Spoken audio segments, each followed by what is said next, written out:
Hello students, welcome to lecture number 3. Topic for today's session is Services Operations Management. I Dr. Rohan Prabhakar Devale welcome you all. The subject is Operations and Supply Chain Management. This is online lecture series and don't forget to subscribe. Learning objectives for today's sessions are to understand services as a part of operations management, to know the role of services in an economy, and to define services and to understand the concept of manufacturing versus services. We will start our session with services as a part of operations management. Operations management is broadly categorized into two parts. First is services operations management and next is productions operation management. Operations management for services has the functional responsibility for producing the services of an organization and providing them directly to its customers. It specially deals with decisions required by operations management and managers for simultaneous production and simultaneous consumption of an intangible product. These decisions concern the process, people, information, and the system that produces and delivers the service. It differs from operations management in general, since the processes of service organizations differ from those of manufacturing organizations. The services sectors treat services as intangible products, service as a customer experience, and service as a package of facilitating goods and services. Significant aspects of service as a product are a basic for guiding decisions made by service operations managers. The extent and variety of services industries in which operations manager make decisions provide the context of decision making. Five types of decisions made by operations manager in any particular service organizations. Those five types of decisions are as follows.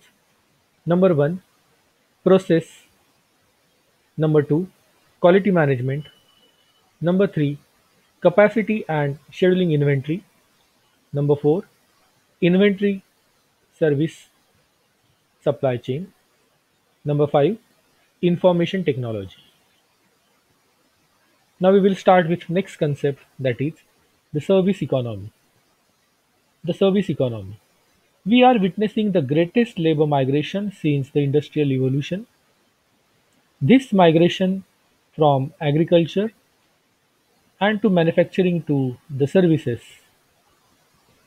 is both invisible and largely global in scope.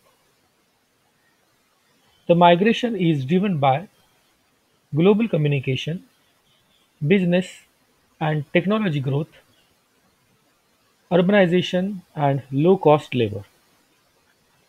Service industries are leader in every industrialized nations. They create new jobs and dominate national economies and have potential to enhance the quality of life for everyone. Many of these jobs are for high-skilled knowledge workers in professional and business services such as healthcare and education, etc. Next part is manufacturing versus services. We will start with the definition of service. Services are deeds, processes, and performances. This definition was put by Zeth. We will see another definition of service. Service is a time-perishable, intangible experience performed for a customer acting in the role of co-producer.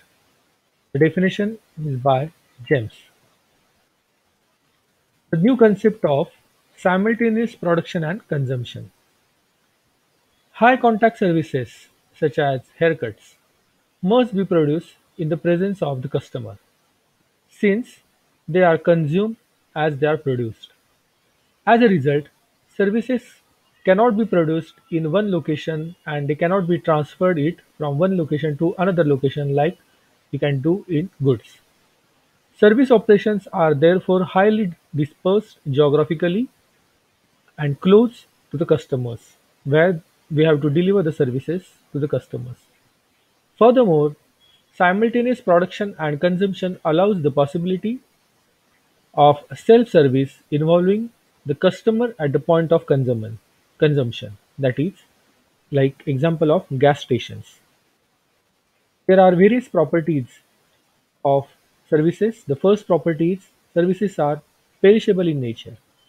Since services are perishable, they cannot be stored for later use.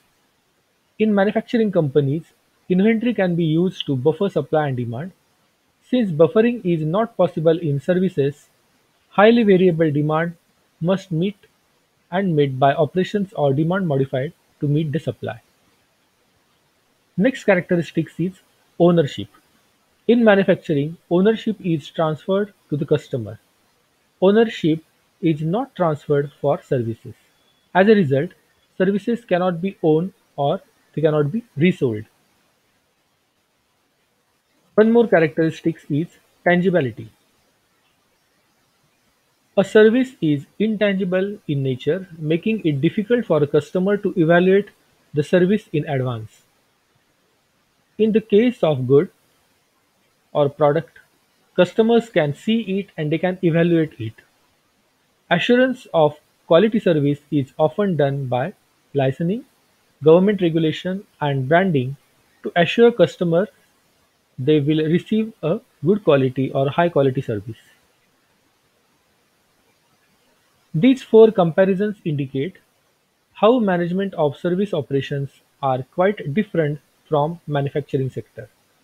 Regarding such issues such as capacity requirement, highly variable, quality assurance, hard to quantify, location of facilities, dispersed in nature, interaction with the customer during the delivery of the service, product and process design. So this was the comparison between manufacturing and services, and we have seen how services are different from manufacturing, though both are branches of operations management. In my next video, we will learn functions of operations management.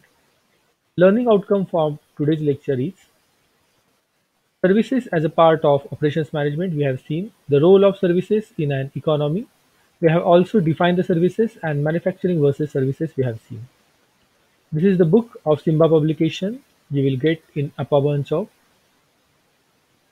Don't forget to like, share, comment, subscribe and turn on the bell icon for further notification. Thanks and all the best from Dr. Rohan Rivalle. These are some references I have used for preparing this video. Thank you.